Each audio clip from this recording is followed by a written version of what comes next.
Jalan pulang.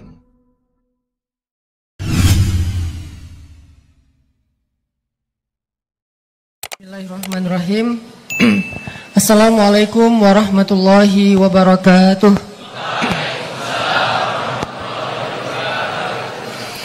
Alhamdulillahirabbil alamin.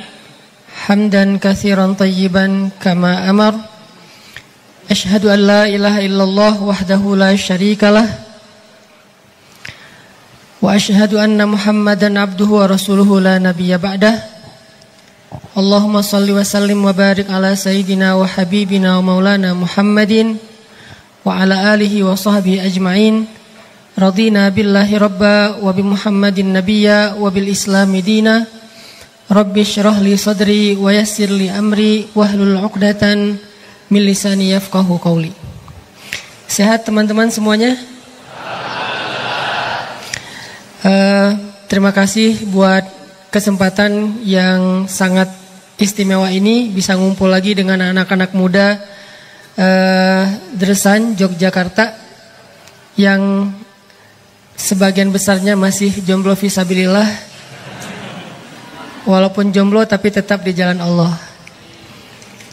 Karena justru ketika masih jomblo dan kita setia di jalan Allah, berarti kita masuk salah satu di antara 7 golongan syabun nasya'a fi ibadatillah, yaitu 7 golongan orang yang dapat naungan Allah, yaitu golongan kedua, pemuda yang tumbuh dalam ketaatan atau ibadah kepada Allah.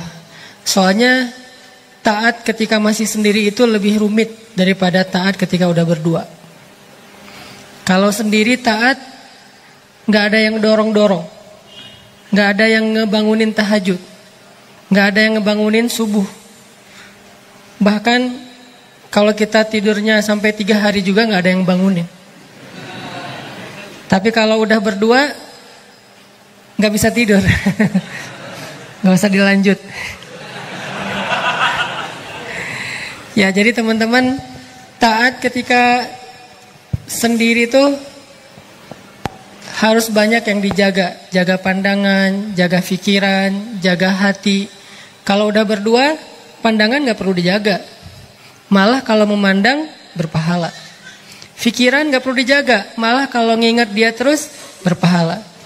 Rasa gak perlu dijaga. Malah makin cinta, makin berpahala. Jadi beda banget status orang yang masih sendiri sama yang udah berdua, sehingga dikatakan bahwa menikah itu sebagian dari agama, karena memang banyak sekali kebaikan-kebaikan yang muncul setelahnya. Tapi tenang, hari ini kita gak akan bahas bab itu.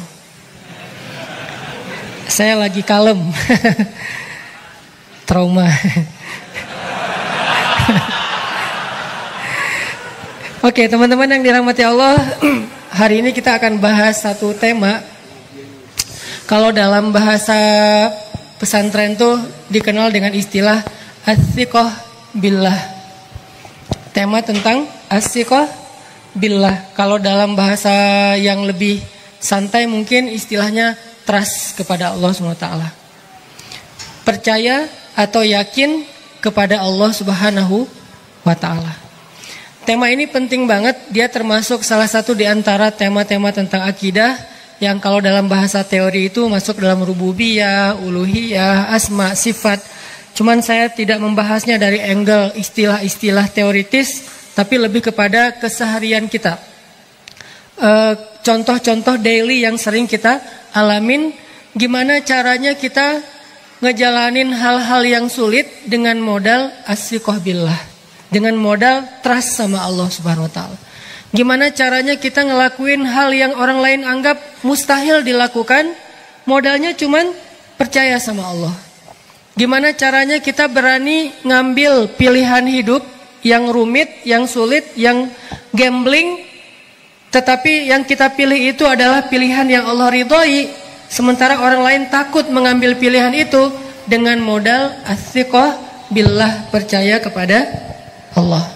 Cek. Ini adalah modal hidup kita banget, teman-teman. Kenapa itu? Ini adalah modal hidup kita banget. Dan salah satu cara Allah Subhanahu wa taala mentarbiyah atau menyiapkan rasul-rasulnya sebelum Allah memberikan mereka tugas yang sangat berat, yaitu tugas risalah dan nubuwah, tugas berdakwah, tugas untuk mengajak orang-orang yang kufur, bahkan raja-raja yang zalim kepada Allah. Sebelum Allah mengutus mereka, sebelum Allah memberi mereka amanah dan tugas, maka Allah Subhanahu wa taala akan membekali mereka dengan as-siqah billah. Allah akan bekali para rasul dan para nabi ini dengan iman, percaya sama Allah Subhanahu wa taala. Sehingga ketika nanti mereka mengemban sebuah tugas yang berat kayak dakwah, menghadapi Fir'aun, Namrud, Haman dan seterusnya, mereka tidak lagi galau. Ini gimana nanti kalau, ini gimana nanti jika, dan seterusnya. Kenapa? Karena mereka udah as-siqah billah, udah yakin banget kepada janji Allah Subhanahu wa taala. Nah, hari ini kita akan belajar tajdidul iman, memperbaharui iman dengan tema as-siqah billah, udah percaya aja deh sama Allah Subhanahu wa taala. Sebelumnya saya akan, atau kita bareng-bareng ya biar lebih seru, tilawah Al-Qur'an. Teman-teman punya aplikasi Al-Quran di handphonenya? Nomor mantan? Enggak, salah nanya. Aplikasi Al-Quran di handphone tolong dibuka surat Toha. Surat 20, kita akan baca dari ayat 9. Kita baca dari ayat 9 sampai ayat 46. Surat Toha, surat 20, kita baca dari ayat 9 sampai ayat 46. Satu lembar. A'udzu billahi minasy syaithanir rajim. Silakan.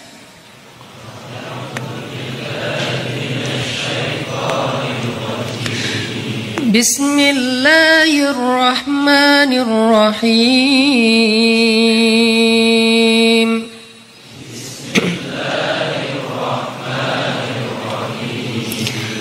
Wa hal ataka haditsu Musa.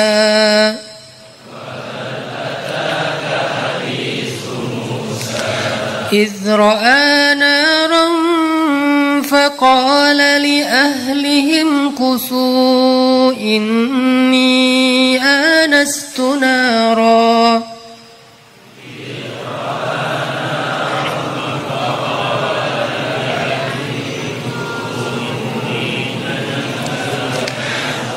لعلي آتيكم منها بقبس أو أجد على النار هدى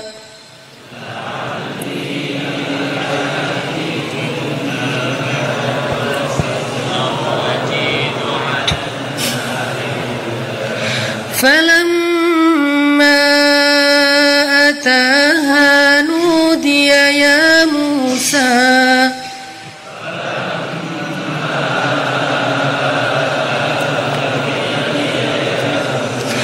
إني أنا ربك فاخلع نعليك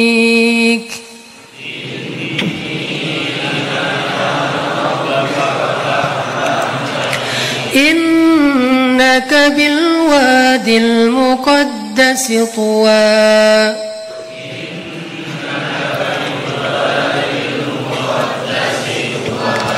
وأنا اخترتك فاستمع لما يوحى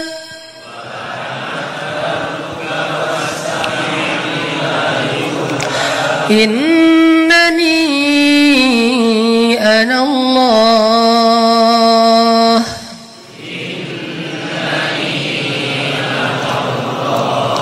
لا إله إلا أنا فاعبدني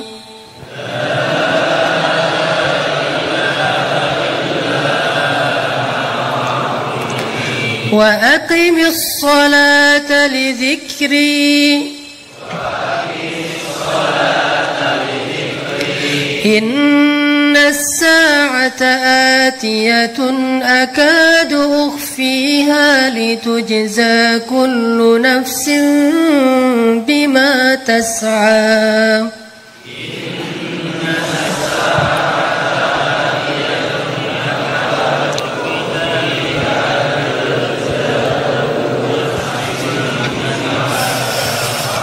فلا يصدنك عنها من لا يؤمن بها واتبع هواه فتردى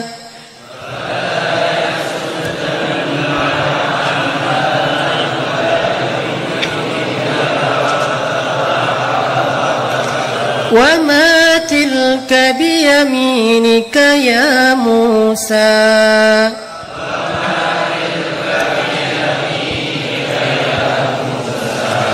قال هي عصاي أتوكأ عليها وأهش بها على غنمي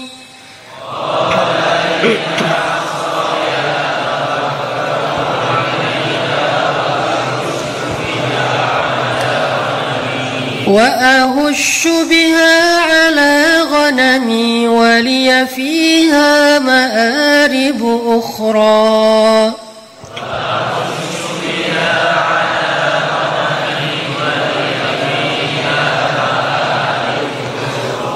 قال ألقها يا موسى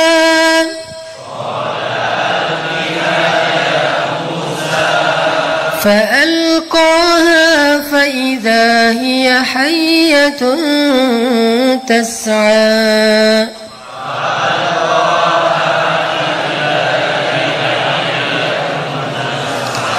قال خذها ولا تخف سنعيدها سيرتها الأولى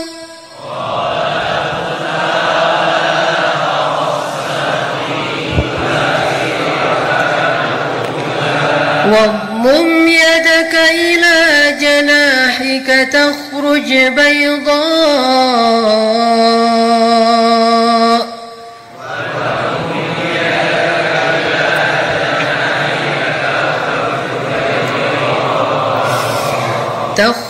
بيضاء من غير سوء آية أخرى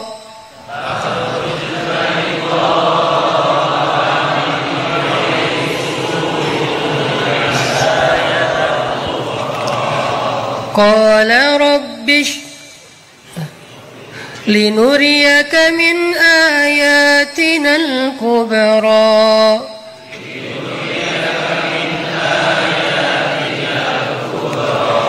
اذهب إلى فرعون إنه طغى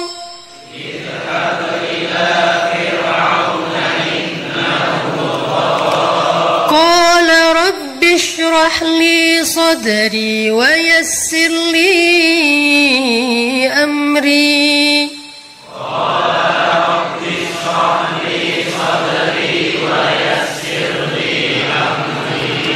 واحلل عقدة من لساني يفقه قولي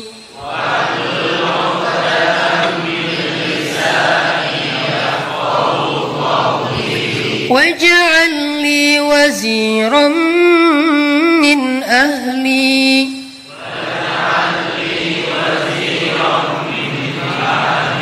هارون أخي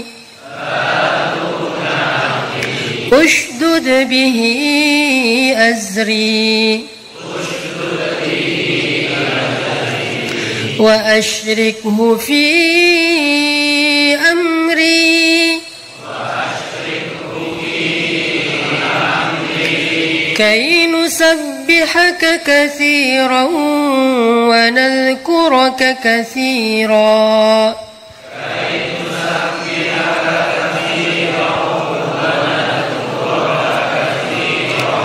إنك كنت بنا بنا بصيرا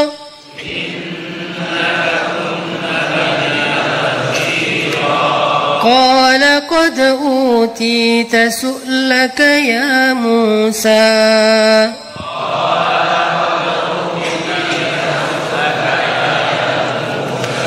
ولقد مننا عليك مرة أخرى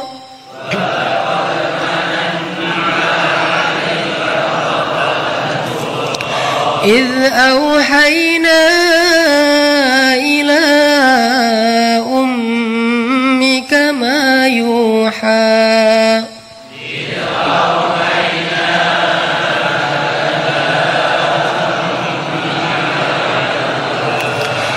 أن اقذفيه في التابوت فاقذفيه في اليم فليلقه اليم بالساحل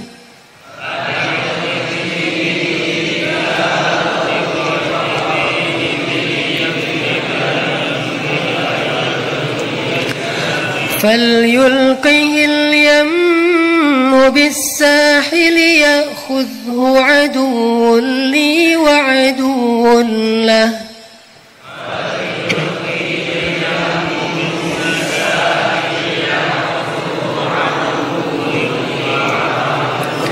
وألقيت عليك محبة مني ولتصنع على عيني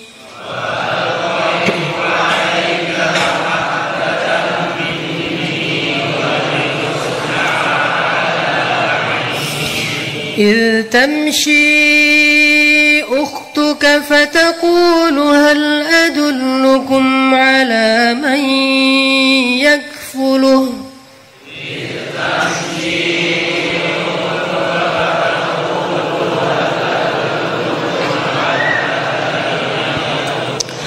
فرجعناك إلى أمك كي تقر عينها ولا تحزن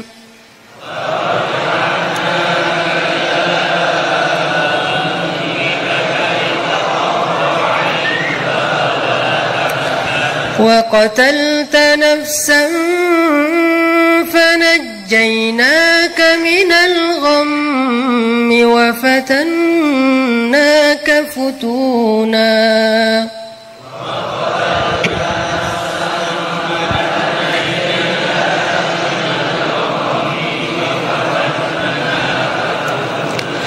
فلبثت سنين في أهل مدين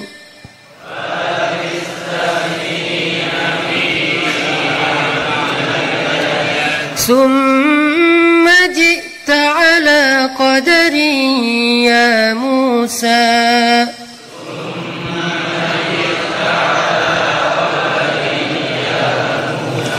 واصطنعتك لنفسي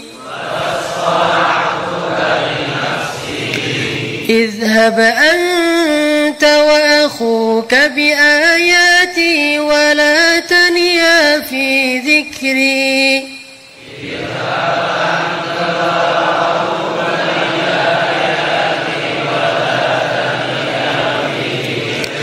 اذهبا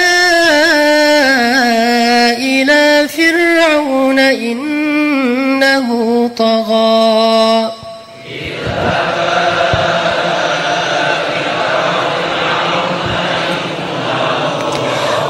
فقولا له قولا لينا لعله يتذكر أو يخشى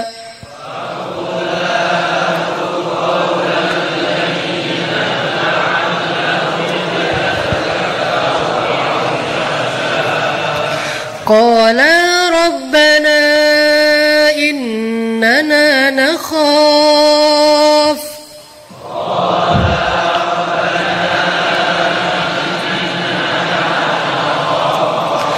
قالا ربنا إننا نخاف أن يفرط علينا أو أن ليطغى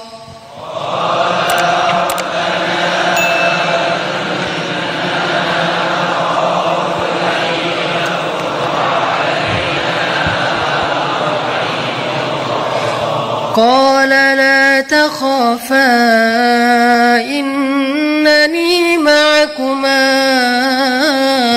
أسمع وأرى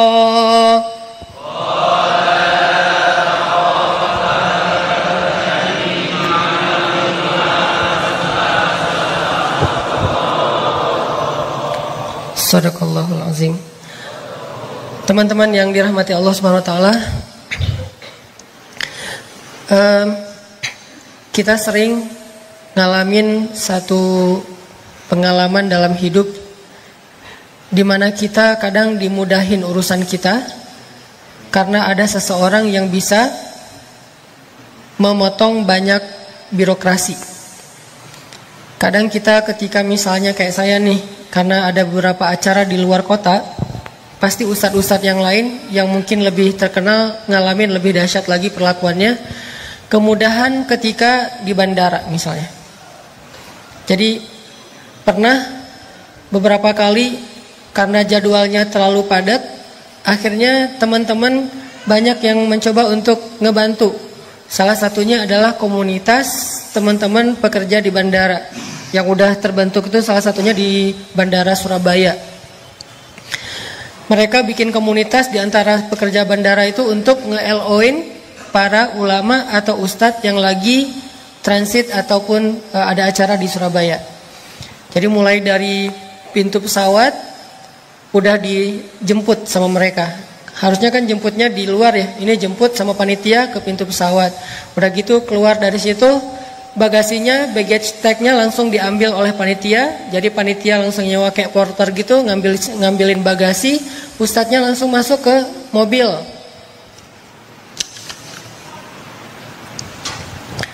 Ustadznya langsung masuk ke mobil. Udah gitu nanti di dalam mobil udah disediakan misalnya LO. Kalau misalnya ustadznya butuh apa-apa langsung kontak dengan panitia. Misalnya mau makan di mana, mau transit di mana dulu, atau mau ke kamar dulu istirahat, mandi, siap-siap. Terus mobilnya jalan dikawal sama forrider, dikawal sama patwal. Jalan lampu merah karena pakai petugas, mungkin dia ada perlakuan khusus atau gimana, ada aturan, lewat, macet lewat, sampai ke venue atau ke hotel lebih cepat dari biasanya. Gitu juga nanti pas beres. Kadang-kadang dalam satu hari ada 2 kota, jadi harus terbang langsung. Kayak misalnya kemarin dari Pekanbaru, Batam, Dumai terus terbang lagi ke Jakarta misalnya. Itu udah disediain sama teman-teman forrider dari venue ke bandara. Terus kalau agak telat dikit nggak apa-apa karena udah di-check-inin duluan di bandara. Di bandara bagasi masuk, ustadznya masukin ke kayak business lounge gitu. Terus masuk ke pesawat, udah disediain tempat duduk yang hot seat misalnya. Semua kemudahan ini karena apa? Karena ditolong oleh teman-teman, ditolong oleh murid-murid, ditolong oleh manusia. Jadi saya akhirnya kadang-kadang ngerasa gini teman-teman. Dalam dunia nih, dalam urusan hidup kita, ditolong oleh teman aja, ditolong oleh manusia aja, urusan kita bisa jadi begitu mudah. Gimana kalau ditolong oleh Allah SWT? Itu yang nolongin teman loh, manusia. Bukan pencipta, bukan penguasa, bukan pemilik, bukan pemelihara. Cuman manusia biasa yang kebenaran qadarullah dia punya akses dalam pekerjaannya. Mungkin dia seorang aparat, mungkin dia emang pekerja bandara, mungkin dia emang pilot, mungkin dia adalah pramugari segala macam. Cuman manusia aja nolongin kita, hidup kita tuh jadi mudah banget. Gimana kalau Allah yang nolongin kita? Dan pastinya pertolongan dari manusia ini Allah juga, dibalik semua itu kehendak Allah. Allah yang menggerakkan hati mereka untuk akhirnya nawarin support, nawarin jasanya. Allah yang menggerakkan hatinya untuk mencintai guru-gurunya. Akhirnya dimudahin. Semua ini dibalik segala sesuatu kebaikan ada Allah Subhanahu wa taala. Jadi ini menjadi sebuah pengalaman buat saya. Alam yajidka yatiman fa'awa wa wajadaka dhallan fahada wa wajadaka ailan fa'aghna. Dalam kasus paling kecil sampai kasus paling besar kayak gitu. Alam yajidka yatiman, bukankah kamu tuh sendiri turun dari pesawat bingung mau kemana ya bu, mau kemana, sendiri tuh nggak ada teman. Akhirnya alam yajidka yatiman fa'awa, Allah berikan kamu teman-teman, dijemput sama LO, dijemput sama orang bandara. Wa wajadaka dhallan, bingung nih mau kemana ya, terus nanti jalannya lewat jalan mana ya, nanti kalau macet gimana, fahada, Allah kasih jalan. Wa wajadaka ailan fa'aghna, kamu dalam keadaan kekurangan, mau tinggal di mana, mau nginep di mana, mau makan apa, akhirnya Allah Subhanahu wa taala ngasih kecukupan. Ini semua bukti kalau Allah berkehendak nolongin kita, hidup kita tuh bakalan sangat-sangat mudah, teman-teman. Jadi kalau kita percaya, misalnya Ustadz, saya pernah diundang ke sebuah daerah yang agak terpencil. Terus saya bilang, maaf jadwal saya agak padat. Jadi kalau misalnya tempatnya berjauhan, khawatir kasihan dengan teman-teman yang udah nunggu di acara berikutnya. Sementara flight yang terbang ke wilayah itu seminggu cuman mungkin sekali apa 2 kali gitu. Sementara jadwal saya nggak cocok dengan jadwal flightnya, jadwal penerbangan. Akhirnya salah seorang kepala daerah di wilayah itu bilang, Ustadz tenang aja nggak apa-apa, nanti saya sediakan pesawat pribadi, jet pribadi. Nanti begitu Ustadz landing di bandara yang besar, langsung dijemput sama teman-teman, masuk ke jet pribadi beliau, terbang ke wilayah itu tanpa harus mengikuti jadwal pesawat domestik. Nanti kalau udah beres langsung diantarkan lagi Ustadz, sehingga Ustadz sama sekali nggak perlu khawatir akan telat di acara berikutnya. Insya Allah aman Ustadz. Saya karena tahu beliau seorang penguasa di situ, dan banyak orang yang bilang emang dia punya pesawat pribadi, trust kan, percaya kan? Ya udah deh, karena saya percaya saya ambil jadwal ini. Tapi saya nggak bisa lama-lama ya, nggak apa-apa Ustadz, sebentar juga nggak apa-apa, nyapa aja teman-teman anak muda. Ya udah saya ambil. Kenapa saya mengambil sebuah jadwal di tempat yang terpencil dengan schedule yang sebetulnya nggak cocok? Karena saya percaya kepada yang ngundang, percaya kepada yang memfasilitasi. Apakah kita punya rasa percaya yang sama kepada yang memfasilitasi hidup kita di dunia? Sehingga kita mengambil pilihan-pilihan yang menurut kita agak sulit, tapi menurut Allah itulah yang terbaik. Kan banyak pilihan dalam hidup kita yang berat ya. Pacaran atau halalin. Berat gak sih itu? Berat banget. Antara kita putusin, bukan pacaran, putusin atau halalin. Itu kan berat. Menghalalkan butuh waktu, butuh meyakinkan orang tuanya. Kadang-kadang udah bertahun-tahun gak yakin-yakin nih orang tuanya nih. Jadi artinya kalau gak bisa menghalalkan berarti memutus. Itu juga nanti kalau saya putusin diambil orang, kesalip sama temen, gimana nih? Ditikung yang lain udah pada nunggu nih, kapan kita putus, kapan kita putus. Begitu putus langsung diambil sama teman, gimana? Ini soal trust kepada Allah Subhanahu wa taala. Percaya gak sih gara-gara kita meninggalkan satu larangan Allah, kita gak mau pacaran, kita cuma punya pilihan antara putusin supaya kita tidak bertambah dosa, atau halalin supaya nambah pahala, bahwa Allah Subhanahu wa taala pasti akan membantu kita. Ini adalah akidah challenge, teman-teman. Jadi bukan keke challenge ya. Kalau keke challenge kan keluar dari mobil, keluar dari becak, keluar dari angkot misalnya, terus joget ditinggal angkot, tasnya ke bawah, laptop di dalam tas, dan di dalam laptop itu banyak kenangan masa lalu. Ternyata dalam Islam juga ada akidah challenge. Akidah challenge itu apa? Ketika Allah menghadapkan kepada kita dua pilihan yang menurut kita sulit sekali untuk dipilih. Apa yang membuat kita berani memilih? Apa yang membuat kita yakin? Apa yang membuat kita mantap? Trust kepada Allah, athiqah billah. Inilah yang kita tajdid, teman-teman. Inilah yang kita perbaharui. Belajar tentang yakin kepada Allah bukan belajar teori rububiyah. Kalau teori rububiyahnya dipelajari untuk menjadi seorang ulama. Tapi untuk orang awam belajar yakin, bukan belajar teorinya. Bagaimana yakin gak tahu teorinya? Banyak orang yang teorinya pas-pasan tapi yakinnya luar biasa. Siapa dia? Salah satunya Bilal bin Rabah. Bilal tahu tentang akidah itu cuma satu kata, ahadun ahad. Kalau kita kan tahu banyak istilah ya, termasuk ayat-ayatnya kita hafal. Surat Al-Ikhlas itu paling ikhlas lah ya. Dan kenapa saya bilang surat Al-Ikhlas itu paling ikhlas? Kayaknya nggak ada orang yang riak gara-gara surat Al-Ikhlas, nggak ada kan ya? Gua udah hafal lo surat apa? Al-Ikhlas. Mana ada yang ria Al-Ikhlas? Kalau Al-Baqarah mungkin ria, ya karena panjang. Surat-surat yang sulit kayak misalnya surat Az-Zariyat, surat apa yang susah misalnya. Tapi kalau Al-Ikhlas, insya Allah ikhlas banget lah. Nggak perlu ria. Dan sering jadi surat kayak surat pelampiasan gitu. Mentok, tadinya udah agak-agak ria gitu, baru hafal surat Maryam misalnya atau surat Al-Baqarah. Sholat di kos-kosan langsung praktek kan, biar tahu teman-teman kalau kita udah nambah hafalan. Wa basyiril ladzina amanu wa amilus sholihat. Udah gitu mentok. Wa amilus sholihat. Perasaan tadi lancar. Karena sholat itu bisa jadi salah satu ukuran lancar atau tidak lancar hafalan. Tanya ke teman-teman penghafal deh, jangan sama saya. Kata teman-teman penghafal, cara nguji hafalan itu pertama coba baca Quran, coba ngulang hafalan sambil megang Quran tapi ditutup. Kalau udah bisa kayak gitu, coba Al-Qurannya dijauhin. Karena ada efek psikisnya. Kalau jauh Al-Quran tuh rasanya kayak nggak pede gitu kan. Kalau lancar, coba sekarang sholat. Biasanya lancar di luar sholat, belum tentu lancar di dalam sholat. Apalagi di belakang ada itu lebih nggak lancar lagi tuh. Karena kita kayak menggebu-gebu gitu, pengen pamer. Saya hafiz loh sih. Wa basyiril ladzina amanu wa amilus sholihat. Mentok lama. Qul huwallahu ahad. Standar kan? Pernah gak sih kayak gitu? Saya pernah. Jadi Al-Ikhlas itu kayak yang gak ada lagi yang lain, yang paling udah Al-Ikhlas. Daripada nyasar wa amilus sholihat, bingung, wa tawasau bil haq, wa tawasau bil nyasar ke surat Al-Asr.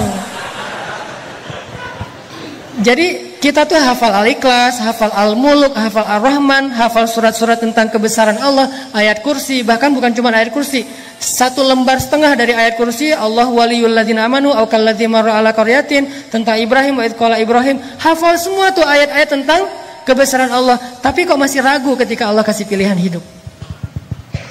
Antara kerjaan yang riba, yang mungkin gak halal, yang syubhat, yang banyak hal-hal yang gak baik, dengan pilihan lain tapi belum jelas. Ini kan galau berat nih. Apa yang membuat kita berani ninggalin kerjaan yang udah buat kita mapan, kerjaan yang kita tuh di situ udah karirnya udah bagus, penghasilannya kita udah gede, tabungan kita udah banyak, akhirnya kita tinggalkan karena ada satu kata aja, syubhat, haram.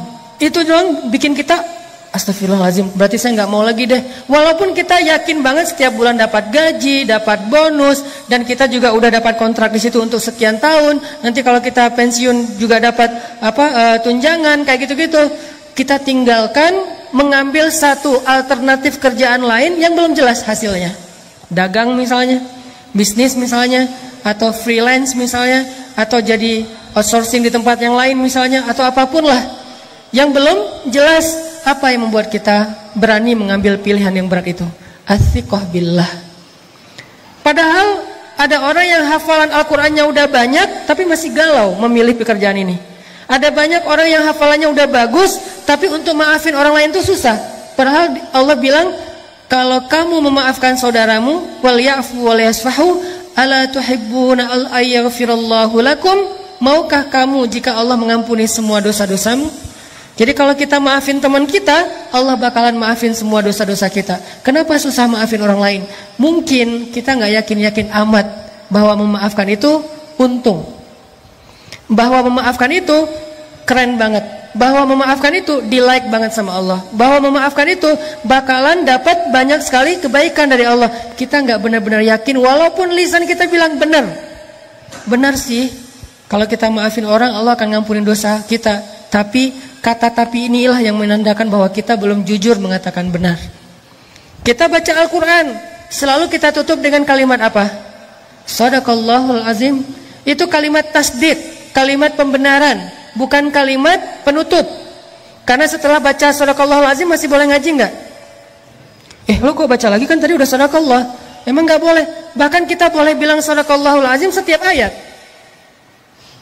Alif Lam Mim, Allahu a'lam, kan? Karena ayatnya ayat yang tidak bisa ditafsirkan. Ya udah, Allah yang lebih tahu. Dzalikal kitabu la raiba fihi hudal lil muttaqin. Yang dengar sadaqallah, sadaqallah, sadaqallah. Alladzina yu'minuna bil ghaibi wa yuqimuna as-salata wa mimma razaqnahum yunfiqun. Sadaqallah, sadaqallah. Boleh enggak ngomong kayak gitu? Boleh, karena itu bagian dari tajawub terhadap Al-Qur'an. Itu etika membaca Al-Quran atau mendengar Al-Quran. Kita mentajawub, merespon. Kita bisa merespon dengan cara komen. Komennya apa? Jadi ada orang yang posting lagi baca Quran. Dalam analogi sosmed, dia lagi tilawah.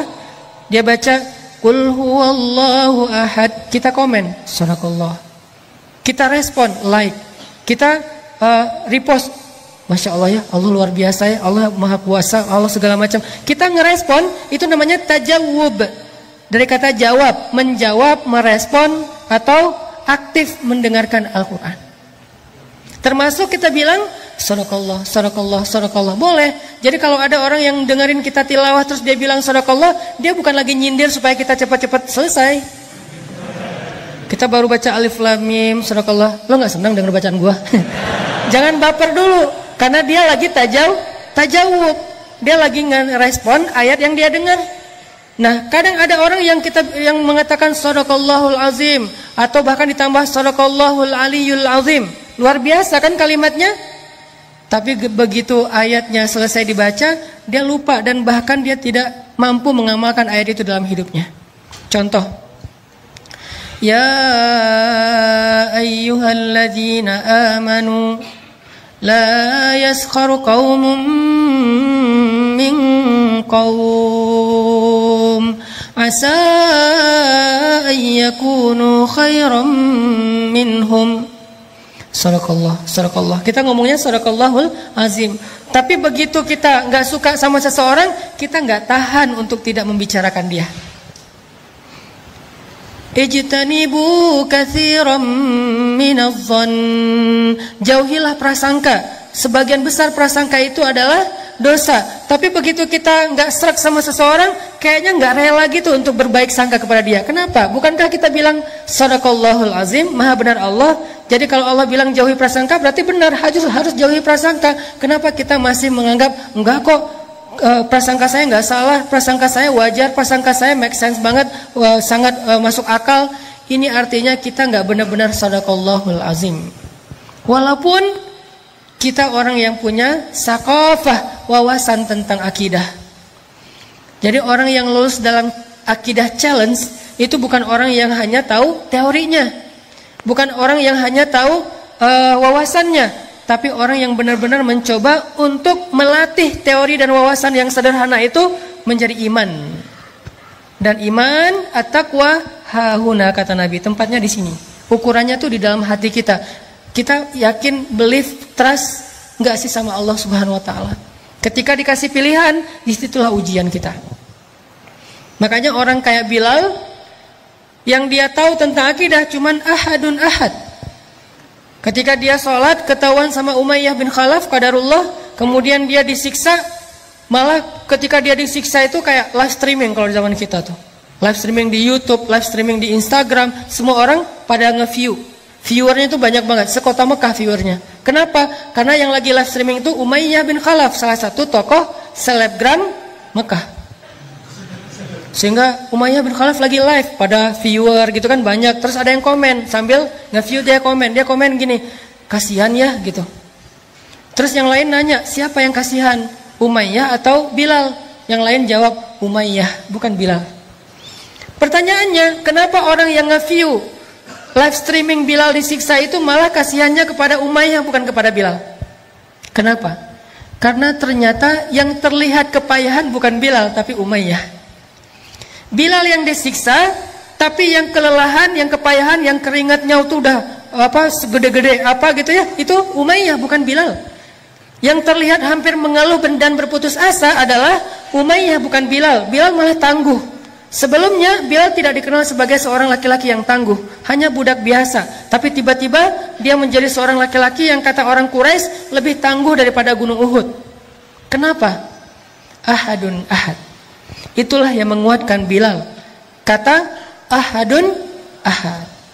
Ini artinya teman-teman, bukan wawasan yang paling utama, walaupun itu penting, tapi yang paling utama berapa banyak dari wawasan akidah ini yang benar-benar bisa bikin iman kita bertambah. Tajdidul iman, memperbaharui iman. Harusnya setiap kali kita ngaji, kita bukan cuma nambah wawasan untuk bahan perdebatan, tapi setiap kali kita ngaji, keluar dari sini makin yakin, makin mantap, makin istiqomah, makin berani mengambil resiko-resiko di jalan Allah SWT. Berarti pengajian kita ini benar-benar salah satu charging iman, tajdidul iman, memperbaharui iman. Ini yang kita bahas. Gimana caranya kita menjadi orang yang mampu ngelaluin hal-hal yang berat, mampu untuk woles, mampu untuk berani, mampu untuk ngambil pilihan-pilihan yang sulit dengan modal ats-tsiqah billah, percaya kepada Allah Subhanahu wa taala. Seperti kita percaya kepada makhluk, kalau bisa lebih bagus lebih daripada itu. Kayak tadi saya percaya ke teman saya, akhirnya jalan, saya percaya kenapa? Dia guide yang handal. Pas misalnya kita ke satu kota yang kita nggak hafal jalannya, didampingin sama dia. Bahkan kalau udah jalan sama dia, kita udah nggak perlu pakai Google Map. Kenapa? Jalan dia itu lebih akurat daripada Google Map kadang-kadang. Kadang-kadang kan Google Map juga dia ngasih jalan yang mungkin udah belum diupdate, ternyata jalan itu udah ditutup. Kenapa ditutup? Lagi ada acara pengantenan. Google Map tahu? Nggak tahu. Kan Google Map nggak mengupdate setiap hari. Dia mungkin sebulan sekali atau entah berapa bulan sekali, yang Allahu a'lam, saya nggak ngerti. Beberapa kali saya jalan nih, ditunjukin jalan alternatif yang paling cepat, masuk kampung dong. Dan jalannya kecil tapi cepat, motong gitu. Oke, saya ambil nih naik mobil. Ternyata ditutup, jalan itu ditulis ditutup sementara ada acara ngantenan. Akhirnya harus mundur lagi, malah lebih lama sampainya daripada ngambil jalan biasa. Kenapa? Dia nggak update. Teman saya yang orang daerah situ tahu banget, Ustaz jangan lewat situ, lagi ada acara ngantenan, di situ lagi ditutup jalannya, di situ lagi banjir, di situ lagi apa, lagi rusak atau apa. Dia lebih update. Sehingga pas saya jalan, saya trust banget sama dia. Udah nggak apa-apa dah, ikutin aja nasihat dia. Apakah kita trust kepada Allah kayak kita trust kepada dia? Sehingga ketika Allah mengatakan jangan yang ini buat bikin kamu celaka, ini aja jalan yang lurus, ini aja jalan syariat, ini aja jalan yang baik, yang bahagia. Kita memilih jalan yang dipilih oleh Allah karena kita percaya Allah lebih tahu yang mana yang paling baik buat kita. Allah yang lebih update perubahan dinamika dalam kehidupan kita ketimbang diri kita sendiri. Allah lebih update, bukan hanya update, Allah lebih tahu masa depan yang bahkan belum terjadi. Sehingga kita percaya kepada Allah, analoginya kayak kita tadi percaya kepada teman orang lokal situ yang tahu banget jalan yang paling cepat untuk sampai ke lokasi. Ini namanya ats-tsiqah billah. Gimana membangun ini supaya kita bisa ngejalanin hidup lebih mantap? Gimana ngebangun ini biar kita nggak gampang galau? Gimana ngebangun ini kalau kita lagi sedih berat? Salah satu penyebab sedih berat itu misalnya, saya pernah nanya kayak kuesioner gitu, apa yang bikin teman-teman paling galau?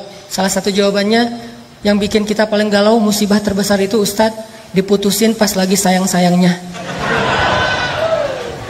Itu paling galau buat sebagian orang. Ada lagi yang paling galau, kemarin ada yang bilang, bikin musibah terbesar dalam hidup saya, Cristiano Ronaldo pindah ke Juventus gitu. Itu musibah paling besar gitu. Ada lagi apa, misalnya macam-macam kan jawaban orang mah. Intinya adalah gimana kalau kita dihadapkan dengan masalah kayak gitu. Kita kayak nggak terima kenyataan. Masa sih Argentina kalah sama Perancis? Kan nggak diterima tuh kenyataannya gitu ya. Itu gimana rasanya? Bisakah kita tetap bisa woles? Dan dalam contoh yang lebih rumit mungkin dalam kehidupan kita pribadi, bisakah kita tetap woles? Gimana rasanya? Gimana caranya woles ketika kita di grup? Tadi lagi rame nih di grup WA kita nih. Kita masuk grup geng SMA misalnya, atau geng SMP atau SD atau TK atau playgroup lah, terserah. Jadi ada grup nih, satu geng, terus kayak ada yang broadcast sesuatu, yang lain pada respon gitu kan, chat rame apa. Kita lihat, oh banyak chat nih, kita masuk. Begitu kita komen, yang tadi rame tiba-tiba senyap. Itu gimana perasaannya? Perasaan tadi lagi heboh gitu, segala macam. Ada yang habis masak terus posting, gua masak ini loh. Yang lain pada mau. Pas kita, waduh pinter masak ya, diem. Sekali kayak gitu. Besok heboh lagi, kita komen, diam lagi. Sampai akhirnya diamnya seminggu, 2 minggu, itu grup sepi. Ternyata apa yang terjadi? Mereka bikin grup baru, dan cuman kita doang yang gak dimasukin ke grup itu. Itu gimana perasaan kita? Kan sakit hati banget ya. Itu benar-benar wah kecewa banget lah. Akhirnya kita bukan hanya live group, kita del semua kontak mereka. Cuman 1 kontak yang udah di del tapi masih keinget. Gak bisa move on soalnya. Jadi di del dari handphone tapi di dalam benak masih keinget aja. Kenapa? Soalnya dulu saya yang beli kartu prabayarnya. Intinya teman-teman, gimana kita mengkondisikan rasa di hati kita kalau kita lagi diuji kayak gitu. Kalau kita lagi diuji dengan ujian zulzilu, diguncang perasaan kita dengan celaan orang, dengan makian orang, dengan teman-teman yang ngejutekin kita, dengan teman-teman yang ngebully kita, dengan teman-teman yang ngediamin kita di grup dan seterusnya, dengan teman-teman yang tiba-tiba unfollow kita, dengan teman-teman yang tiba-tiba nge-haters kita di komen. Gimana kita ngejalaninya? Satu-satunya yang bikin kita kuat adalah as-siqah billah. Udah serahin aja sama Allah. Serahin aja sama Allah. Karena kalau Allah udah turut ikut campur, itu udah luar biasa. Lebih bagus cara Allah daripada cara-cara kita. Ini yang dibangun lewat belajar iman, belajar tajdidul iman, as-siqah billah. Coba teman-teman renungkan lagi kisah hijrah Nabi Sallallahu Alaihi Wasallam. Ada yang unik dalam hijrah Nabi itu. Saya kadang-kadang berpikir, kalau baca sejarah sirah itu kan saya suka mencoba mengimajinasikan sirah ya. Nggak suka baca sirah sekadar data perang Badar 313 lawan 1000. Nabi lahir tahun ini, kemudian menikah tahun ini, usia sekian. Ini data sejarah, belum menjadi persepsi sejarah. Harusnya sejarah itu membangun persepsi kita, cara berpikir, bukan hanya sekedar wawasan dan data. Cuman adegan biasa. Saya coba memikirkan, kenapa ya Nabi hijrahnya sama Abu Bakar? Ada orang bilang, gak usah tanya, ya udah emang kayak gitu. Bukankah sejarah Rasulullah itu adalah untuk orang-orang yang berpikir? Afala ta'qilun qul siru fil ardi summanzuru. Perhatikan, kenapa Rasulullah SAW hijrahnya dengan Abu Bakar? Kenapa Nabi nggak hijrah bareng dengan Umar aja biar aman? Kan gitu ya. Coba lihat gimana Umar hijrah. Umar sebelum hijrah posting. Captionnya, ya ahla Makkah, ya ma'syara Quraisy, wahai penduduk Mekah, wahai pemuka Quraisy, dimention satu-satu. @Abu_Jahal, @Abu_Lahab. Semuanya diposting dimention sama dia satu-satu tuh, banyak banget yang dimention. Abu Jahal, Abu Lahab, Abu Sufyan, pokoknya semuanya dimention. Fa'lamu anni muhajir, ketahuilah saya mau berhijrah. Itu Umar mau hijrah aja posting. Siapa yang pengen istrinya jadi janda, anaknya jadi yatim, tunggu saya di bukit belakang itu. Terus di Sherlock sama Umar, biar nggak kesasar, jelas gitu di mana harus nunggu. Umar kan. Ada yang berani komen nggak? Nge-like aja doang yang lain. Kalau nggak suka pun diam aja. Nggak ada Abu Jahal, Umar, wah habis lo Umar, Umar misalnya apa? Dia marah-marah, nggak berani. Apalagi mentahzir Umar, nggak ada yang berani. Kenapa? Umar ditakuti di Mekah. Umar itu jawara Mekah, salah satu di antara petarung Mekah yang terkenal. Umar, Khalid, Hamzah. Kalau Nabi pengen hijrahnya aman, harusnya bareng Umar dong. Sehingga ketika Nabi hijrah bareng Umar, Umar langsung instastory, gue lagi bareng dengan Rasulullah nih. Pengen hijrah ke Madinah, ada yang berani nunggu gue di jalan? Nggak ada yang berani kan? Kan aman hijrah Nabi, kenapa nggak bareng Umar aja? Itu pertanyaan saya. Wah, kenapa nggak dengan Umar ya? Kalau kayak gitu kan Umar aman banget, hijrahnya serombongan, nggak ada yang berani nungguin. Semuanya mulus jalannya. Kenapa nggak dengan Umar? Atau kalau Umar mungkin bukan keluarga Nabi, walaupun nanti jadi sahabat dekat, kenapa nggak dengan Hamzah? Yang secara status di Mekah sama kayak Umar, ditakuti, jawara juga, pemanah ulung, pemburu, hunter, dan beliau pamannya Rasulullah SAW sendiri. Kenapa nggak dengan Hamzah? Sehingga kalau misalnya Rasulullah lagi hijrah, terus orang-orang ngelihat yang ngedampingin atau yang ngawalnya adalah Hamzah, nggak ada yang berani ngedekat. Kenapa nggak dengan Hamzah? Atau kenapa nggak dengan Utsman? Supaya dikasih fasilitas hijrah yang nyaman, dikasih mobilnya Alphard, Kemudian nanti di perjalanan di rest area itu pilih rest area yang paling bagus, ada bisnis lounge-nya, bisa duduk nyaman, nggak perlu susah-susah, nggak akan kehujanan, nggak akan kepanasan. Karena Utsman orang kaya, kenapa nggak dengan Utsman? Atau kenapa nggak dengan tokoh-tokoh lain yang punya pengaruh di dalam kabilah orang Mekah? Kenapa Abu Bakar As-Siddiq? Satu, secara fisik Abu Bakar itu nggak seperti Umar bin Khattab. Beliau nggak lemah, karena kalau dibandingkan kita Abu Bakar lebih tangguh. Soalnya Abu Bakar gitu-gitu mujahid. Tapi di antara orang Mekah, beliau tidak dikenal sebagai petarung. Kenapa Abu Bakar yang dikenal sebagai orang yang paling lembut? Kenapa Abu Bakar yang hartanya udah habis? Iya, Abu Bakar itu pernah jadi orang kaya, tapi sekarang lagi jatuh miskin sejak membantu dakwah Nabi, terutama habis diboikot selama 3 tahun. Kenapa Abu Bakar yang secara kabilah beliau berasal dari suku Taim. Suku Taim itu salah satu suku yang paling lemah di Mekah. Sementara Umar, Utsman, yang lain-lain itu suku-suku yang kuat di Mekah. Kenapa Abu Bakar? Supaya Rasulullah SAW mengajarkan kepada kita tentang athiqah billah, bukan athiqah bi Umar, bukan athiqah bi Khalid, bukan athiqah bi Hamzah, bukan athiqah bi Utsman, bukan athiqah bi Abdurrahman bin Auf, tapi athiqah billah. Hijrah nggak dikawal oleh orang-orang yang tangguh, nggak difasilitasi atau diendos oleh Utsman bin Affan, tapi hijrah murni mengandalkan pertolongan dari Allah Subhanahu Wa Taala. Itulah pelajaran dalam hijrah Nabi. Sehingga yang dibawa Abu Bakar As-Siddiq. Kenapa Abu Bakar? Karena diantara semua umat Islam, bukan sahabat aja, semua umat Islam, iman Abu Bakar itulah yang paling kuat. Sampai Nabi mengatakan kalau ditimbang iman Abu Bakar di satu timbangan, iman umat Islam di satu timbangan, maka iman Abu Bakar lebih berat. Maka yang diajak Nabi untuk berhijrah itu adalah sebaik-baik teman yang paling taat kepada Allah, yaitu Abu Bakar As-Siddiq. Hijrah nih bareng dengan Abu Bakar. Diam-diam Ali disuruh tungguin rumah Nabi, tidur di tempat Nabi. Jalan bareng Abu Bakar malam-malam ketika orang udah pada tidur. Terus jalannya kemana? Ikhtiar. Nggak langsung ke Madinah, malah menjauh dari kota Madinah, masuk ke dalam sebuah lubang yang kita kenal dengan Gua Thur. Sembunyi di dalam gua itu. Kemudian bikin skenario, nanti Asma binti Abu Bakar nganterin makanan setiap hari kepada Rasulullah. Kemudian Abdurrahman kalau nggak salah, atau Abdullah anaknya Abu Bakar, yang mencari tahu berita tentang orang Mekah ada apa. Dia jadi kayak jasus, jadi kayak agen gitu. Kenapa Nabi begitu rumit mau hijrah aja? Padahal kalau hijrah bareng Umar nggak serumit itu. Ini Nabi lagi ngajarin kita tentang trust kepada Allah SWT. Hijrah kita walaupun maknanya berbeda, kita tidak pindah dari satu tempat ke tempat yang lain, tapi kadang punya resiko yang sama, teman-teman. Setelah kita hijrah, kita ditinggalin teman-teman, ditinggalin geng di masa lalu kita. Setelah kita hijrah, kita jadi nggak punya pendapatan, penghasilan sebesar yang sebelumnya. Setelah kita hijrah, kita jadi malah mungkin dengan keluarga mulai agak ada cekcok, dengan pasangan mulai renggang kayak gitu-gitu. Ini adalah resiko-resiko ketika kita mengambil pilihan yang rumit, yang sulit dalam hidup kita.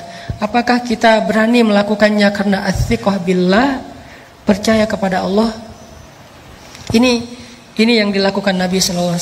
Sehingga ketika beliau sembunyi di dalam gua Thur, kemudian Abu Jahal mengumumkan, kata Abu Jahal, siapa yang bisa membawa pulang Muhammad hidup atau mati, maka akan aku hadiahkan 100 ekor onta.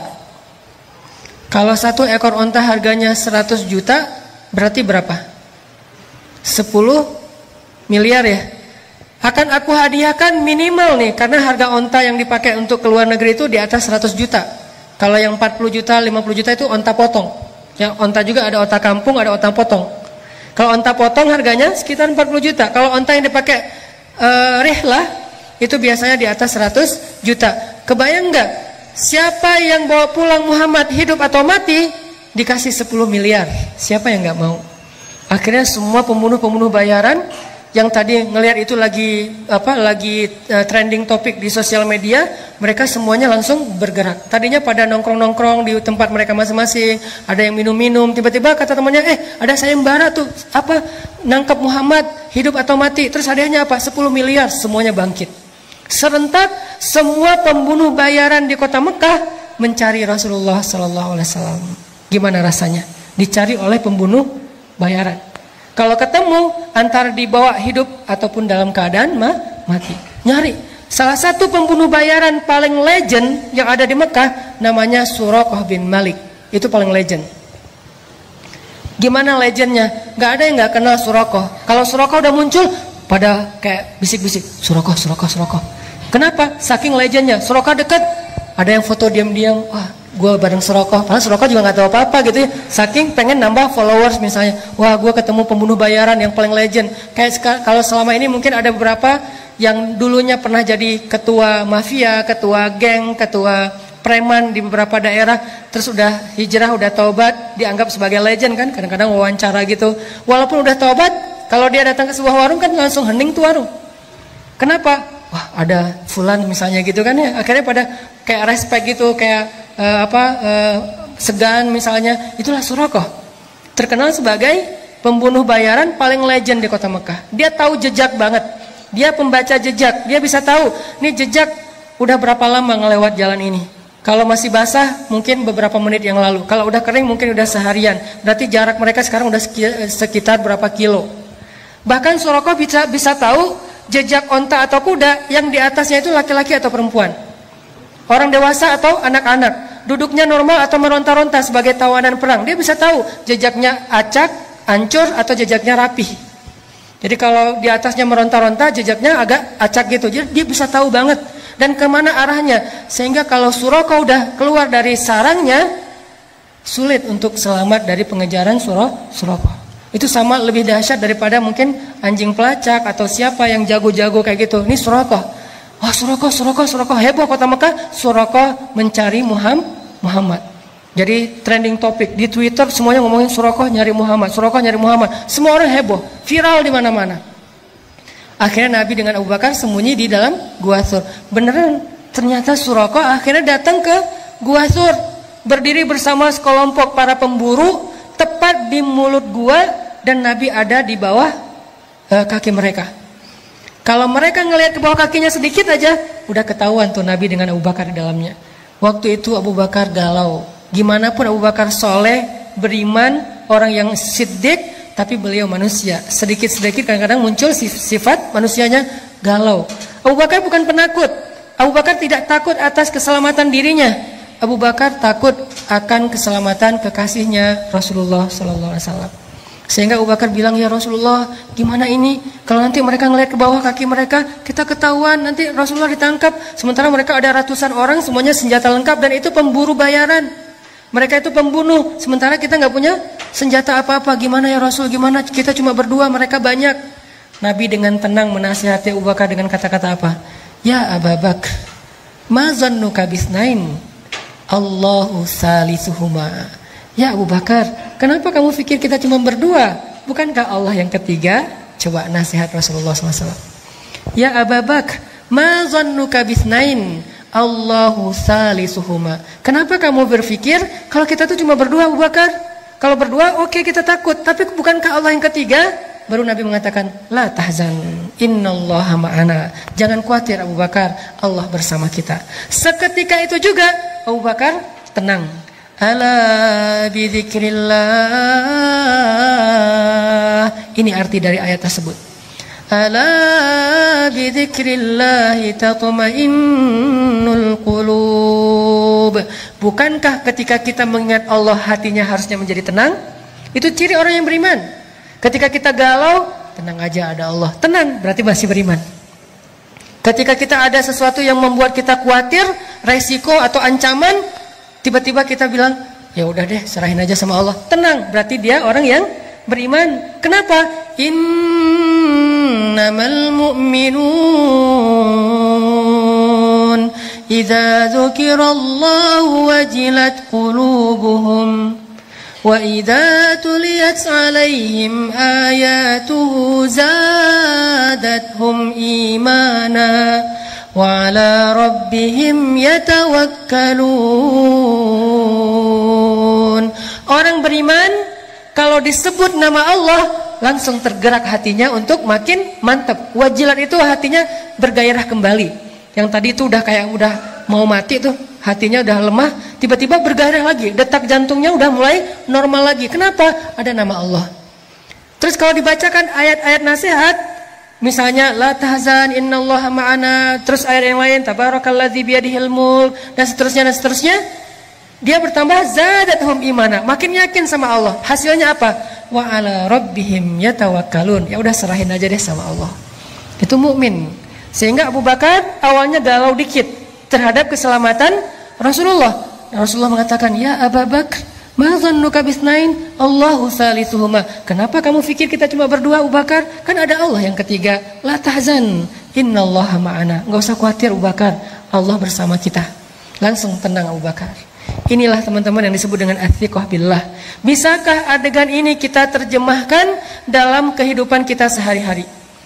Dalam semua masalah kita, pilihan hidup, kemudian rasa tidak nyaman di dalam hati, kekhawatiran kita tentang masa depan, ketika kita lulus kuliah mau kerja apa, ketika kita mungkin dikeluarkan dari sebuah pekerjaan, atau kita harus memilih resign duluan karena nggak cocok dengan pekerjaan itu, atau yang sekian banyak.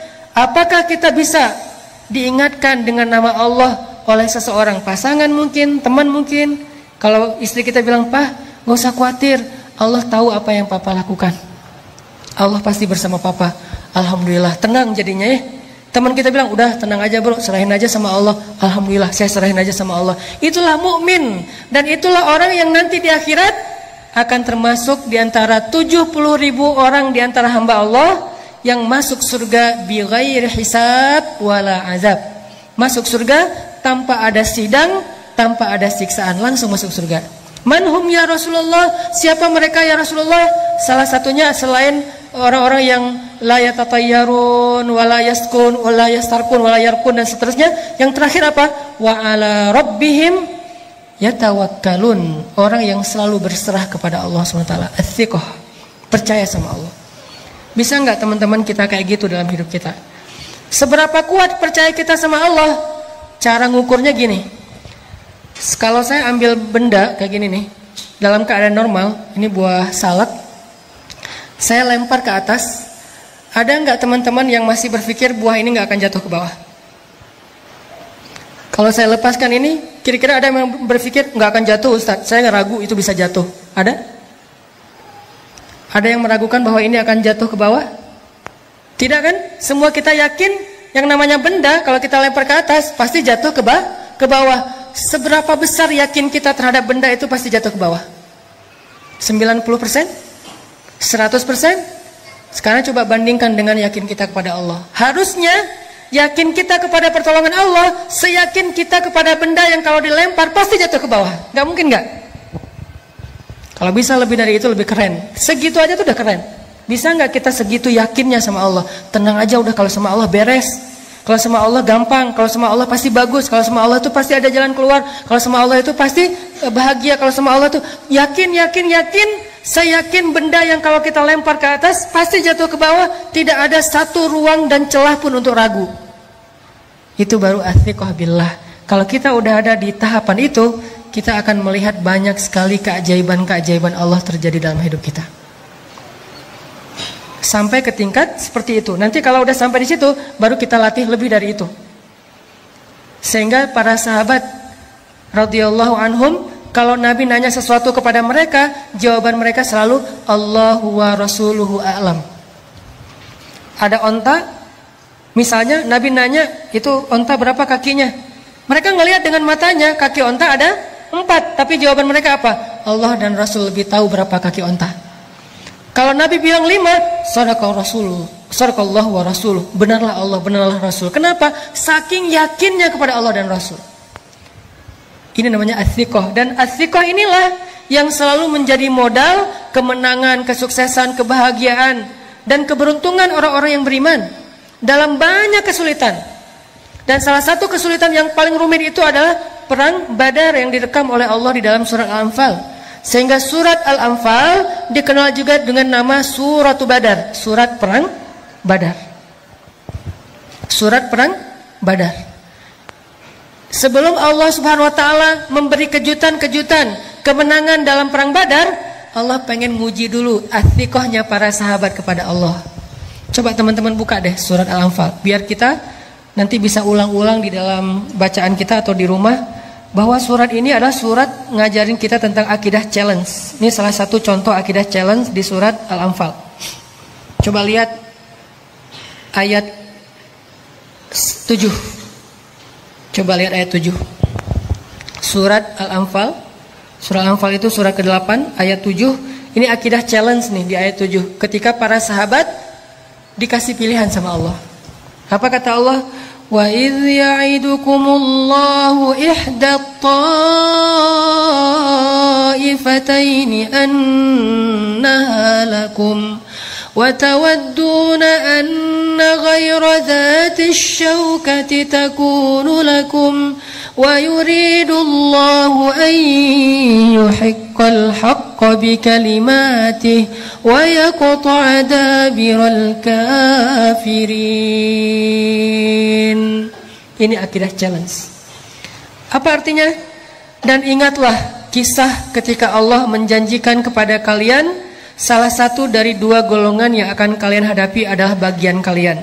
Sedangkan kalian menginginkan bahwa golongan yang tidak memiliki kekuatan senjatalah yang menjadi bagian kalian. Tetapi Allah ingin membenarkan yang benar dengan ayat-ayatnya dan memusnahkan orang-orang yang kufur sampai ke akar-akarnya. Apa yang terjadi? Coba nanti baca lagi sirah perang Badar secara utuh dari awal sampai akhir. Kan skenario awal dari perang Badar itu apa teman-teman? Karavan dagang Abu Sufyan baru pulang dari Syam, ngelewatin jalur dekat kota Madinah. Apa yang dibawa oleh karavan dagang ini? Karavan dagang ini membawa hasil jualan harta orang-orang muhajirin yang diambil alih, dirampas oleh orang Quraisy, termasuk Abu Sufyan, sebelum Abu Sufyan masuk Islam. Jadi ketika kaum muhajirin hijrah ke Madinah, pasar mereka, ternak mereka, kebun mereka, rumah mereka, aset mereka dijarah, diambil alih oleh orang-orang Mekah, orang-orang Quraisy seperti Abu Jahal dan yang lainnya, lalu dijual ke Syam. Nah sekarang pulang dari Syam membawa hasil keuntungan dari rampasan itu, sehingga Nabi SAW mengajak orang-orang muhajirin, ayo kita ambil kembali harta kita. Itu skenario awalnya. Ayo kita cegat karavan dagangnya Abu Sufyan dan kita rampas kembali harta milik kita. Sahabat semangat, siap ya Rasulullah, Allah Akbar, semangat gitu. Kenapa? Karena yang akan mereka hadapi itu karavan dagang, bukan tentara, bukan prajurit. Mudah untuk mengalahkannya dan keuntungannya besar kalau kita menang. Ternyata Abu Sufyan juga punya mata-mata. Langsung dia tahu informasi Nabi akan cegat, dia ngasih tahu ke Abu Sufyan ngirim orang cepat untuk menghubungi Abu Jahal. Kalau dulu kan nggak bisa telepon-teleponan ya, akhirnya ngirim orang, Abu Jahal datang untuk mengawal karavan dagang. Dengan apa? Dengan satu pasukan yang isinya adalah pembunuh bayaran. Yang isinya sebagiannya adalah pembunuh bayaran, sisanya petarung-petarung hebat, termasuk senior-senior ada di dalamnya. Pasukan yang jumlahnya 1000 orang kurang lebih. Sekarang ada dua target. Satu karavan dagang yang mudah dilumpuhkan dan untungnya besar. Satu lagi pasukan perang yang sulit dikalahkan dan untungnya kecil. Apa yang mau diambil dari pasukan perang? Paling ghanimahnya ya gitu-gitu aja. Pedang, perisai, onta. Kalau ini emas, sutra, segala macam kan ya. Wa idh ya'idukum, ketika Allah memberikan kalian pilihan ta'ifatain, dua kelompok, mana yang kalian inginkan? Ternyata kaum muslimin menginginkan yang mana? Manusiawi, yang tetap Abu Sufyan, Rasul kita nggak usah beralih ke yang lain, ini aja istiqomah. Dari awal kan emang pengennya ini, kan emang rencana awal kita pengen mencegat karavan dagangnya Abu Sufyan. Ngapain sih harus ngadapin Abu Jahal? Udah biarin aja, ntar dia juga pulang sendiri kalau dia nungguin kita nggak datang.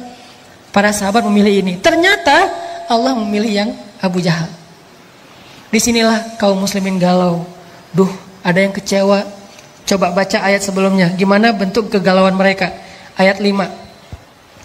Kama akhrajaka rabbuka min baitika bil haqq wa inna fariqam minal mu'minina lakarihun. Apa kata-kata terakhirnya? Lakarihun, benar-benar gak suka. Itu perasaan Ahlu Badar, itu perasaan kaum muslimin, dan itu bukan orang Islam biasa loh. Awalun as-sabiqun al-awwalun minal muhajirin, itu awalunnya muhajirin. lebih dahsyat daripada awalunnya Ansor, dan kedua-duanya keren. Was-sabiqunal awwalun minal muhajirin wal ansar. Allah memuji mereka di banyak ayat. Kuntum khaira ummatin ukhrijat linnas. Khairun nas qarni. Allah memuji, Rasulullah memuji mereka kan? Ternyata sempat galau juga. Itulah manusia. Lakarihun, mereka gak suka dengan pilihan ini. Berat sekali. Kari itu artinya benci. Cuman terjemahannya kalau benci agak kurang pas nih. Minimal mereka gak suka. Aduh kok jadi kayak gini ya? Kok jadi kayak gini ya? Terus ayatnya apa? Yujadilunaka fil haq. Mereka mendebat kamu dalam hal yang benar. Masih ada yang protes. Rasul, bener ini ya Rasul pilihan kita. Rasul kok kita jadi kayak gini. Rasul kok kita gak seperti yang kemarin. Rasul kok kita udah berubah. Ini adalah reaksi-reaksi para sahabat ketika Allah kasih pilihan yang lain, bukan pilihan yang pertama. Yujadilunak, mujadalah itu artinya berdebat. Yujadilunaka fil haqqi ba'dama tabayyan ka'annama yusaquna ilal mauti wa hum yanzurun. Gimana rasa enggan mereka?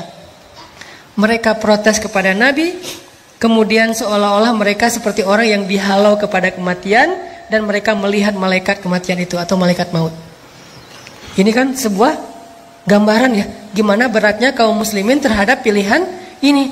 Kayak orang dibawa ke satu tempat mau dieksekusi mati, dan mereka melihat tiang gantungan, melihat algojo yang dengan parang yang tajam, seolah-olah mereka mau dibawa ke sebuah tempat eksekusi mati. Begitu enggannya mereka datang terhadap pilihan Allah Subhanahu wa taala. Akhirnya Nabi mengumpulkan mereka semuanya, ahlu Badar. Nabi menasihati mereka, Nabi membacakan ayat ini kepada mereka. Akhirnya mereka baru sadar, lalu sami'na wa ata'na. Kami ikut pilihan Allah dan Rasul. Ini maksud dari innamal mu'minun idza dzukirallah wajilat qulubuhum. Tadi mereka galau, lalu diingatkan dengan nama Allah, wahai kaum muslimin, ini pilihan Allah, taatlah sama Allah, ambil aja pilihan Allah walaupun berat. Wajilat qulubuhum, hati mereka tiba-tiba menjadi bergairah. Wa idza tuliyat alaihim ayatu zadatuhum imana, bertambah iman mereka. Wa ala rabbihim yatawakkalun, akhirnya mereka berserah kepada Allah. Ya udah kami ikuti cara Allah, sami'na wa ata'na. Hasbunallah wa ni'mal wakil. La haula wa la quwata illa billah. Itu yang terjadi kepada ahlu Badar. Allah mau nguji dulu, mereka sikoh gak sih sama Allah? Buat apa sih Allah ngetes-ngetes kayak gitu? Karena Allah pengen ngelihat siapa yang benar-benar yakin kepada Allah, siapa yang ragu-ragu. Kalau ragu-ragu, Allah gak akan tunjukkan keajaiban kepada mereka. Kenapa perang Badar banyak keajaiban? Karena perang Badar diikuti oleh orang-orang yang sudah teruji sikohnya kepada Allah SWT. Udah teruji, walaupun galau lagi, terus balik lagi, galau lagi, itu manusiawi. Dia imannya Yazid wa yankus. Ketika Yazid mantap, ya tawakkalun. Ketika yankus mempertanyakan, yujadilun. Kenapa gini, kenapa gini, kenapa gini. Tapi cepat recovery-nya, balik lagi. Itulah kita. Udah mantap nih, saya akan hijrah. Pas udah hijrah, kenapa setelah hijrah hidup jadi gini-gini amat ya? Galau kan? Diingatin lagi, memang kayak gitu. Bukan kita doang yang ngerasain, orang sebelum kita yang lebih soleh ngerasain juga. Oh gitu, ya udah mantap lagi. Besok ada ujian, tapi kok nggak selesai-selesai ya ujiannya. Terus diingatin lagi, kuat lagi. Gitu aja terus iman kita teman-teman. Yazidu wayangkus, zail, tergelincir, balik lagi, tergelincir, balik lagi. Hati kita yuqallibu dzatal yamin wa dzatal shimal. Dia kadang-kadang ke kanan, kadang-kadang ke kiri. Itulah butuhnya tajdidul iman sepanjang perjalanan hidup atau sepanjang perjalanan proses hijrah. Harus diperbaharui. Salah satu cara memperbaharui iman, duduk dalam majelis-majelis nasihat dari ulama. Kita nggak harus hafal apa yang disampaikan ustadz. Kita nggak harus hafal ayat-ayatnya, hadis-hadisnya. Minimal tambah iman, liyazdadu imanan ma'a imanihim. Setelah kita mendengarkan nasihat itu, baru nanti mantap lagi nih. Sahabat juga galau, sekelas muhajirin awalun aja galau. Akhirnya berangkat. Sekarang pasukannya dialihkan ke arah Abu Jahal. Jalan terus sampai di sebuah area namanya daerah Badar. Orang-orang kafir Quraisy dapat spot yang ada mata airnya. Orang Islam dapat spot yang gak ada mata airnya. Mulai agak khawatir, nih airnya irit nih, jadi jangan boros-boros ya, airnya cuma sedikit. Malamnya ternyata mereka banyak yang gak bisa tidur. Gimana besok ya? Ini kan perang kita pertama banget dalam sejarah umat Islam, kan perang pertama Badar ya. Mereka kayak gimana ya besok perang ya? Gimana ya besok perang? Sementara kamu jurus itu udah bisa belum? Belum. Jurus pedang misalnya belum. Kan baru juga latihan kemarin, tiba-tiba langsung tarung. Sementara yang di seberang sana tuh petarung semua. Yang di seberang sana tuh udah kayak show off gitu, udah tayang lagi tarung, tayang lagi ngetrik. Kita baru juga oli juga belum bisa. Tiba-tiba disuruh main di ball, di apa gitu. Aduh gimana ya, kagok gitu, nervous sama yang pro-pro, yang legend-legend. Begitulah para sahabat. Orang-orang yang muslimin ini amatiran sebagian besarnya. Cuma beberapa orang juga yang tokoh kayak Hamzah, Umar, oke, mereka legend. Tapi sisanya amatiran, orang-orang biasa, bukan petarung. Di sana itu pro semua itu. Ikrimah, Abu Jahal itu kan pro-pro semua ya, pro perang. Orang-orang yang jago dalam berperang. Galau malam itu gak bisa tidur. Akhirnya kata Allah apa? Allah utus rasa ngantuk kepada kaum muslimin. Ini keajaiban pertolongan Allah kepada orang yang sikoh kepada Allah, percaya sama Allah. Akhirnya apa kata Allah di ayat 11? Ini kita bedah ayatnya nih. Surat masih yang sama, Al-Anfal ayat 11. إِذْ يُغَشِّيكُمُ النُّعَاسَ أَمَنَةً مِّنْ. Allah memberikan kalian rasa ngantuk amanatan, biar kalian merasa nyaman, aman. Aman itu bahasa Arab atau jadi bahasa Indonesia. Amanatan min, supaya kalian merasa nyaman. Tiba-tiba semuanya nguap-nguap, ngantuk, tidur, kecuali dua orang yang masih terjaga. Rasulullah lagi-lagi bersama Abu Bakar. Nabi berdoa. Doanya Nabi apa? Istighosah yang ada di ayat 9. Iltastaghithuna rabbakum. Jadi istighosah salah satu sunnah Nabi Sallallahu Alaihi Wasallam. Nabi melakukan istighosah dalam momen yang paling berharga, yaitu perang Badar. Iltastaghithun. Gimana istighosah? Istighosah itu doa yang panjang. Saking seriusnya Nabi berdoa, angkat tangannya tuh bukan gini, tapi gini. Pernah nggak doa gini? Saya pernah sekali pas minta jodoh dan berhasil. Jadi kadang-kadang doa ada yang nggak pakai ngangkat tangan, kayak doa sehari-hari naik kendaraan atau apa. Ada doa yang pakai angkat tangan, ada yang doa sampai diangkat setinggi-tingginya, ada yang doa dengan telunjuk. Kalau doa dengan telunjuk bukan nunjuk-nunjuk Allah, ya Allah kasih lo ya, harus ya, bukan. Dengan telunjuk itu maksudnya cuman kepada Allah saya berharap. Itu maksudnya. Jadi apa? Psikologi Arab dengan Indonesia tuh beda dalam masalah telunjuk. Kalau kita kan kayak nyuruh-nyuruh ya. Karena ada ya Allah bukan ya Allah harus ya. Nih benar ya, bukan. Tapi ya Allah iyyaka na'budu wa iyyaka nasta'in, itu maksud dari nelunjuk. Jadi Nabi kadang berdoa enggak angkat tangan, kadang berdoa mengangkat tangan, kadang berdoa sampai angkatnya tinggi, kadang menelunjuk. Semua itu sunnah Nabi, tidak perlu dibenturkan antara satu dengan yang lain. Semuanya bisa dilakukan.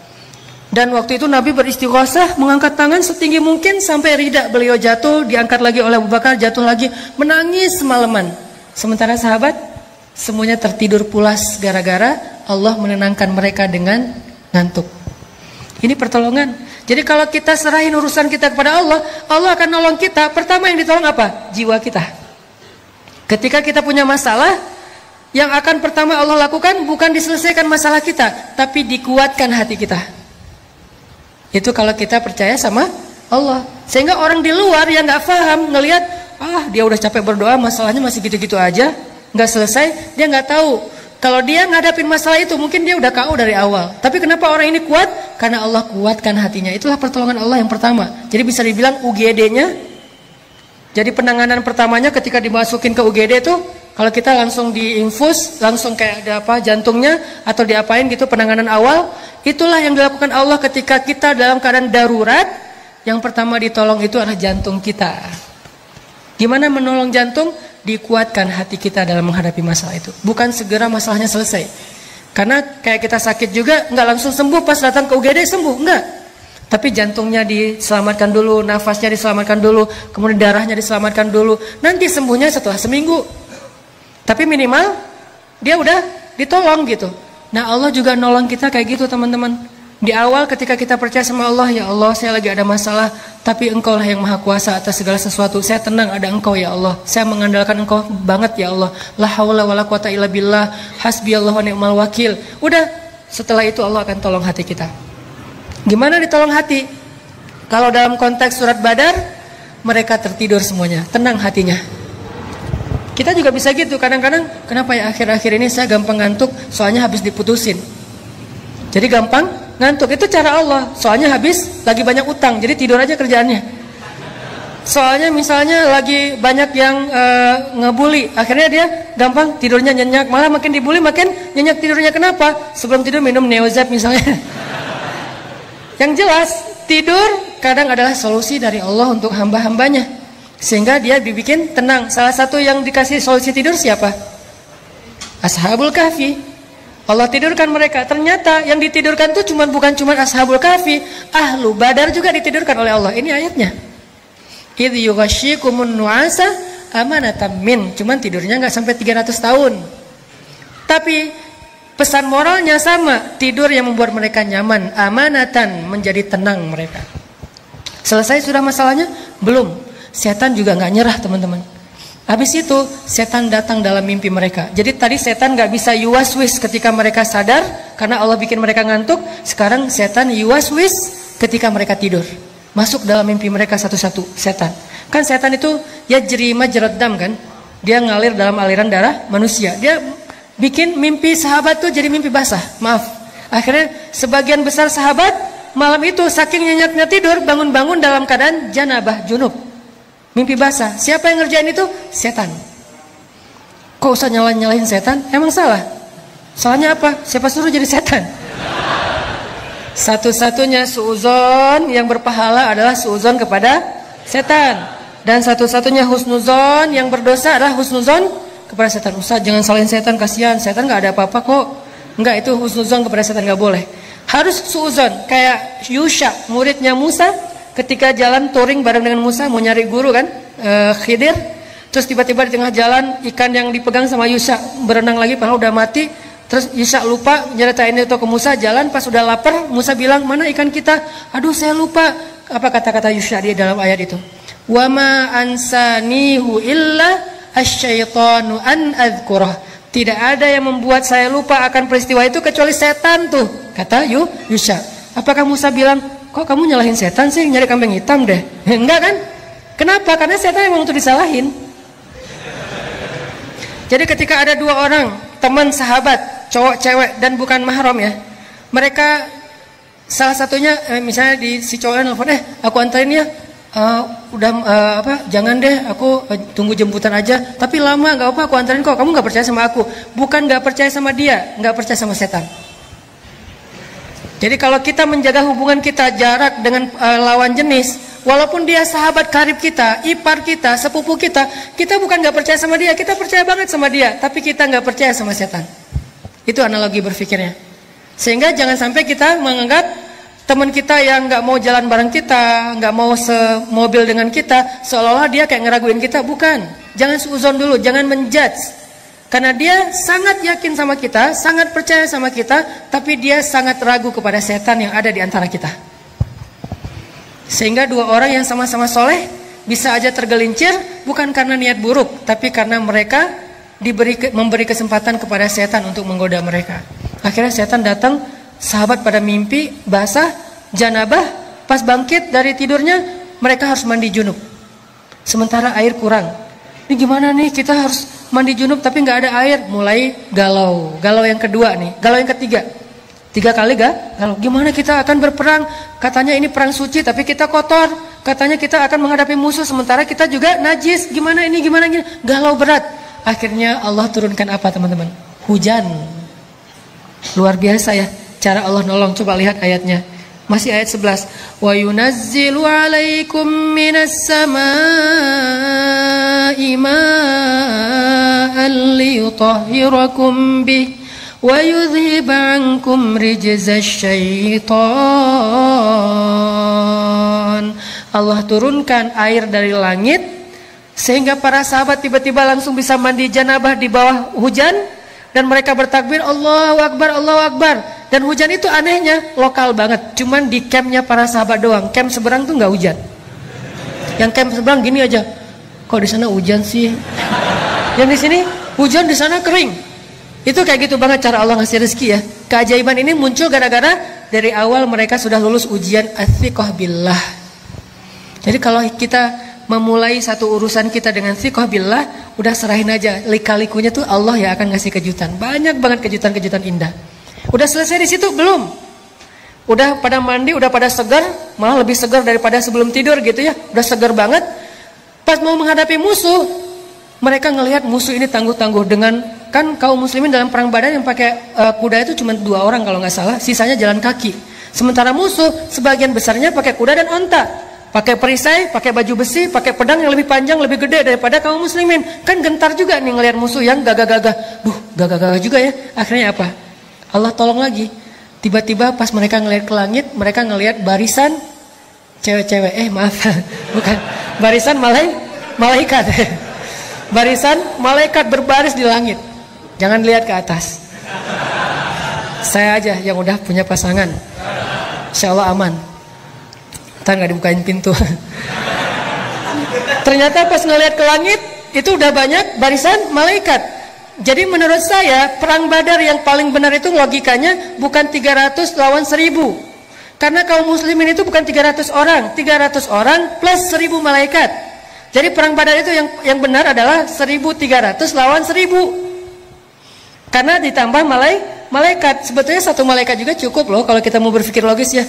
Allah ngapain sih banyak-banyak, ngirim satu aja udah cukup lah. Untuk ngalahin musuhan cuma dihembus aja kan habis ya. Kenapa sampai 1000? Karena tujuan malaikat diturunkan bukan cuma untuk membunuh musuh, tapi menenangkan kaum muslimin. Kayak gitu banget kan Allah memperlakukan orang yang beriman. Dikirim 1000 malaikat yang turun berduyun-duyun, pakai ikat kepala hijau, kemudian pakai jubah putih, kemudian mereka menyambar dengan cepat seperti angin, sehingga kaum muslimin ngeliat, perang belum mulai kok udah pada duluan sih. Malaikat duluan yang jalan.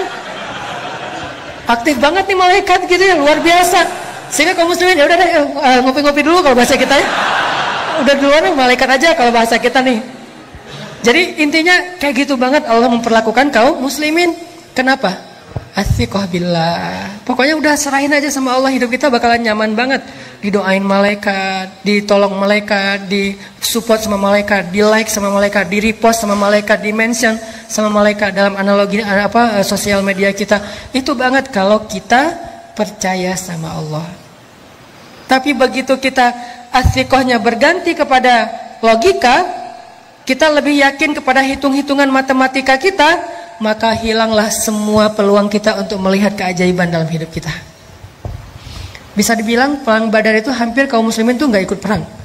Cuman dikit doang perangnya, sisanya malaikat yang sebetulnya berperang. Coba nanti baca kisah perang Badar dari angle musuh. Jadi yang dibaca jangan cuman versi orang Islamnya, jangan cuman versi riwayat kita. Coba baca Nat Geo-nya mereka deh. Nat Geo-nya musuh. Ternyata menurut musuh-musuh yang nantinya akhirnya masuk Islam, mereka bilang, alhamdulillah saya selamat hari itu. Itu kejadian luar ngeri banget. Waktu itu saya berada di pasukan musuh, saya belum dapat hidayah.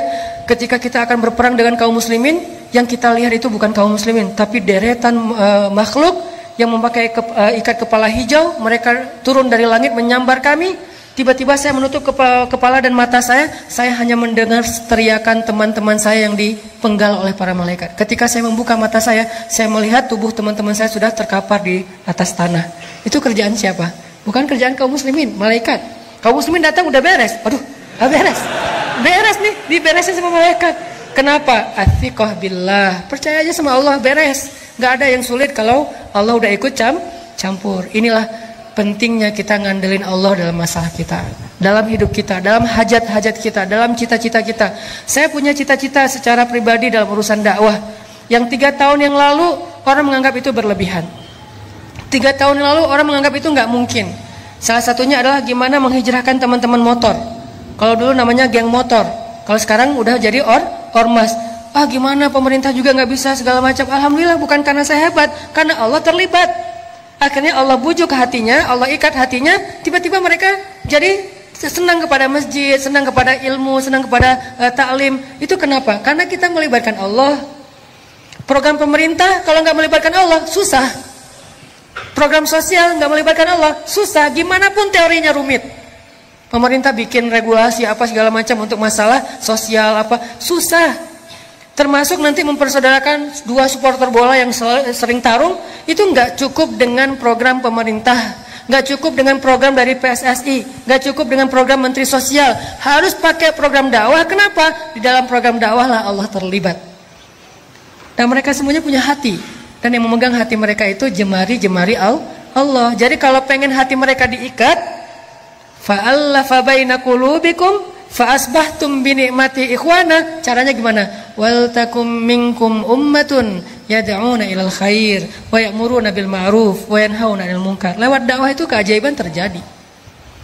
Jadi saya percaya banget nih, antara beberapa supporter bola di Indonesia yang selama ini mungkin sering ada masalah, bisa diikat hati mereka bahkan jadi ikhwana, bersaudara dengan media dakwah. Kenapa? Di dalam media dakwah itu Allah terlibat untuk menggenggam hati hamba-hambanya. Buktinya, berapa ratus tahun orang-orang Aus dengan Khazraj berperang di Madinah. Tiba-tiba datang Nabi, dengan izin Allah mereka menjadi Ansor. Gimana antara Muhajirin dan Ansor yang gak saling kenal, tiba-tiba menjadi lebih erat daripada saudara kandung. Siapa yang bekerja di balik ini semuanya? Allah Subhanahu wa Ta'ala. Ternyata banyak hal yang gak mungkin terjadi, mungkin banget buat Allah.